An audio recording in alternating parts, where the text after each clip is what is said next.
हमारी सरकार का जो संकल्प था 9 अगस्त 2022 के बाद हमने उसको आगे बढ़ाने का काम किया। लगभग 4 लाख लोगों को नौकरियां दी हैं। इसी पे तो सवाल खड़ा कर रहे हैं भाई ये सवाल का जवाब लेकर के जवाब दे रहे हैं। भाई ये सवाल का जवाब तो उनके पास है ही नहीं है। कल एक छात्र भी मिले, उन्होंने कहा कि हमें जो है हम रिजाइन दे रहे हैं, हम इसके काबिल नहीं है क्योंकि डॉक्यूमेंट्स हमारा गड़बड़ है। उसके बाद भी आयोग ले रहा है, डॉक्यूमेंट्स तो सही से जांच ही नहीं हो रही है। दरअसल उसको पता है कि हमने जो दिया है डॉक्यूमेंट्स का जो फॉर्म अप्लाई में वो सच पर आधारित नहीं है। अच्छा। और डॉक्यूमेंट वेरिफिकेशन में हम पकड़े जाएंगे और कदाचार नहीं, वो तो कह रहे हैं कि हमारा हो गया। इस तरह की राजनीति भारतीय जनता पार्टी या भारतीय जनता पार्टी के साथ वाले लोग जो करना चाहते हैं वो अब बिहार में चलने वाला नहीं है। उन पर विश्वास नहीं कर रहे हैं। भाई कौन का नाम ले रहे हैं जो परिवार के अंदर ही अपना वैल्यू खो चुका है। तो दलित के नेता है भाई कहाँ से हो जाएंगे। दलित समाज का अपमान करवा करके भी एक अदद सीट के लिए जिस तरह की राजनीति कर रहे हैं और जिस तरह का लोभी के हाथों ठगी का शिकार हो रहे हैं कि वो कहीं के नहीं रहेंगे, ना इधर मिलेगा ना उधर मिलेगा, वो बीच में बटेर के लिए कहीं ना कहीं लड़ते फिरेंगे। बीपीएससी ट्री का रिजल्ट आ गया है, लेकिन सियासत अब बिहार में शुरू हो गई। एक और जहां छात्र इसका विरोध कर रहे थे, कह रहे थे कि धांधली हुआ है, तो वहीं अब एनडीए गठबंधन के लोग भी बता रहे हैं कि बीपीएससी में एक बड़ा घोटाला हुआ, मनी फॉर जॉब हुआ। जीतन राम मांझी कह रहे हैं और कह रहे हैं अब जो है ईडी की एंट्री जरूरी। इस पे बात करने के लिए राजद के प्रवक्ता है एजाज अहमद, क्या कहेंगे?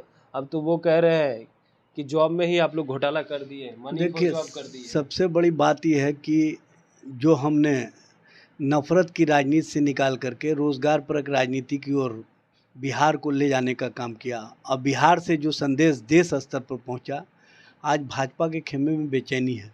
बेचैनी इस कारण है कि युवा उनसे अब सवाल कर रहे हैं रोजगार पर कि कहाँ गया 2 करोड़ रोजगार। क्योंकि भारतीय जनता पार्टी ने वादा किया था कि हर साल हम 2 करोड़ रोजगार देंगे। 9 साल सरकार को हुआ, 18 करोड़ रोजगार मिलना चाहिए। इन्होंने दिया ऑन रिकॉर्ड भारत सरकार के आंकड़े के अनुसार 7,22,131। वो लोग तो 10 लाख कह रहे हैं। भाई 10 लाख कहाँ से देंगे? रिकॉर्ड भारत सरकार का है, उसमें कहीं अलग से मामला नहीं है।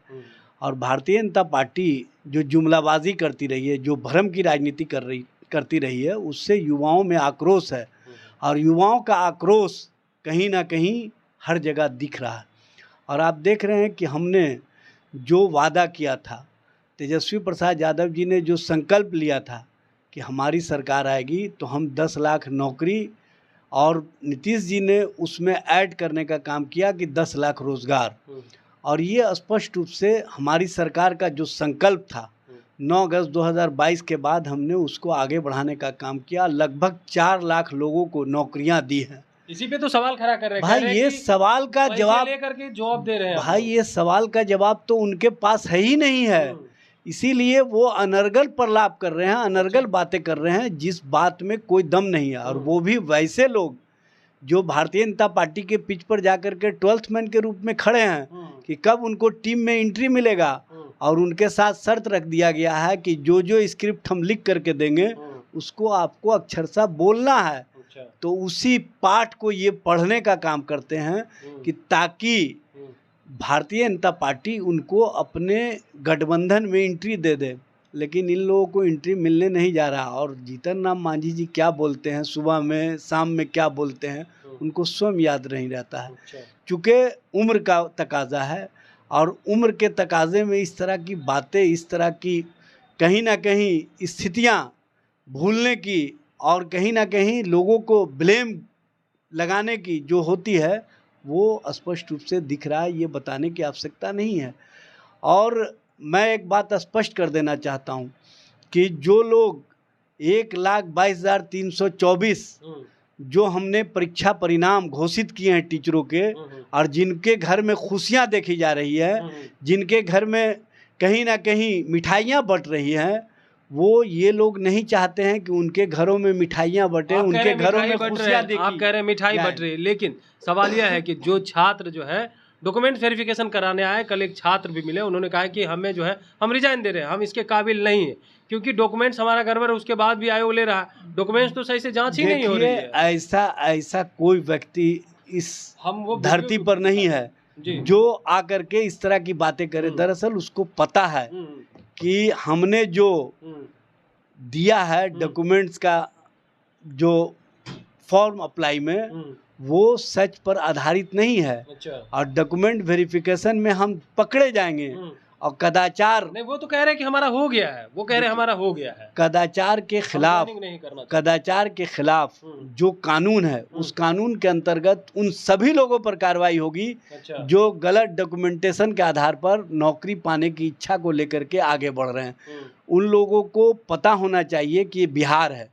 अब बिहार में ऐसी स्थिति या परिस्थितियाँ जो पैदा करते हैं लोग, उनको सलाखों के पीछे भेजने का काम किया जाता है। और स्पष्ट रूप से हमारी सरकार ने देखे होंगे कि जितने भी इस तरह के कदाचार करने वाले लोग हैं या उनके नेक्सस हैं, वो सब अब जेल की सलाखों में। इस तरह की राजनीति भारतीय जनता पार्टी या भारतीय जनता पार्टी के साथ वाले लोग जो करना चाहते हैं वो अब बिहार में चलने वाला नहीं है। बिहार का नौजवान अब उन पर विश्वास नहीं कर रहे हैं। भाई कौन का नाम ले रहे हैं? जो परिवार के अंदर ही अपना वैल्यू खो चुका है। अच्छा। जिसको परिवार में ही कहीं ना कहीं मान्यता नहीं है, उनकी बात करके दलित के नेता है भाई कहाँ से हो जाएंगे? दलित समाज के सबसे बड़े मूर्धन्य नेता रामविलास पासवान जी के प्रतिमा को जब बूटों के तले रौंदा गया था दिल्ली पुलिस के द्वारा, अमित शाह के पुलिस के द्वारा, तब ये भर भर आंखों में आंसू लिए इंसाफ की गुहार लगा रहे थे दिल्ली की सड़कों पर। कोई इनके साथ खड़ा नहीं था। तब एकमात्र नेता खड़े हुए थे, तेजस्वी प्रसाद यादव। उन्होंने कहा था कि इस तरह का अत्याचार अन्याय करने वाली दिल्ली पुलिस को बर्खास्त करना चाहिए और ढारस बनाया था चिराग पासवान को कि आपका भाई आपके साथ खड़ा रहेगा। लेकिन ये लोग तो आंखों में शर्म खो चुके हैं। कहीं ना कहीं दलित समाज का अपमान करवा करके भी एक अदद सीट के लिए जिस तरह की राजनीति कर रहे हैं और जिस तरह का लोभी के हाथों ठगी का शिकार हो रहे हैं, वो अंततः उनके लिए राजनीतिक रूप से आत्मघाती कदम होगा। और आप समझ लीजिए कि वो कहीं के नहीं रहेंगे, ना इधर मिलेगा ना उधर मिलेगा, वो बीच में बटेर के लिए कहीं ना कहीं लड़ते फिरेंगे। इस तरह की स्थिति हो गया उनका। इसलिए इस तरह की राजनीति घोटाला नहीं हुआ है भाई, कहाँ से इस तरह का बात करता है लोग। जो कट ऑफ की मांग किए थे, कट ऑफ हमने दे दिया। जो मांग किए थे कि मतलब सारा डॉक्यूमेंटेशन वेरिफिकेशन दोबारा कराया जाए, उसमें हमने स्पष्ट कर दिया कि इस पर जब नियोजन के लिए लोगों को बुलाया जाएगा तो उस समय भी डॉक्यूमेंट्स वेरिफिकेशन होगा। और इस तरह के जो भी लोग गलत तथ्यों के आधार पर आएंगे उनको जेल की सलाखों में भेजा जाएगा। हमारी सरकार सुनवाई और कार्रवाई वाली सरकार है और स्पष्टता हम कार्रवाई पर विश्वास करते हैं, सुनवाई पर विश्वास करते हैं। जो जनता के बीच से आवाज़ें आती हैं उसको हम सुन करके उस पर पूरी तरह से अमल करते हैं। ये आप देख रहे हैं कि बीपीएससी के चेयरमैन साहब ने स्पष्ट कर दिया है, ये अब कहीं इफ बट का मामला नहीं कर दिया। लेकिन बीपीएससी ने तो ये भी निकाला था नोटिफिकेशन में कि एक पोस्ट के लिए एक ही व्यक्ति को सिलेक्ट किया जाएगा, लेकिन 3 पोस्ट पे सिलेक्ट हो गया तो वो सीट सिलेक्ट हो गए तो एक सीट पर हो जाएंगे।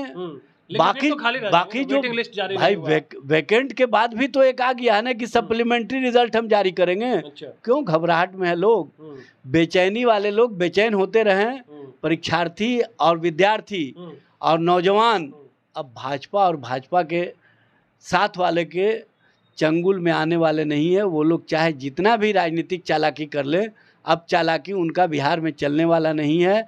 अब बिहार ही नहीं बल्कि अब उत्तर प्रदेश का नौजवान भी आकर के कह रहा है कि जोगी मॉडल पूरी तरह से फेल है, यहाँ पर मॉडल मजबूत है तो तेजस्वी प्रसाद यादव और नीतीश कुमार का मॉडल है, जो रोज़गार परक राजनीति पर विश्वास करता है और नफरत को हटा करके रोज़गार के साथ नौजवानों को जोड़ करके सकारात्मक राजनीति की दिशा में बिहार को आगे बढ़ाने का काम किया है। और ये बिहार देश को एक नई दिशा दे रहा है, ये स्पष्ट रूप से दिख रहा है। तो आपने सुना, हमारे साथ थे राजद के प्रवक्ता एजाज अहमद, जिन्होंने कहा है कि देखिए अब जो है यूपी मॉडल फेल हो चुका है, बिहार मॉडल सभी जगह अब मांग कर रहे हैं क्योंकि यूपी में रोजगार नहीं है और नीतीश तेजस्वी की सरकार जो है रोजगार देने का काम कर रही है। युवा अब जो है बीजेपी के चंगुल में फंसने वाले नहीं। Kamlesh Kumar, live Bihar, Patna. Live Bihar YouTube पर सब्सक्राइब और फेसबुक पर लाइक जरूर करें।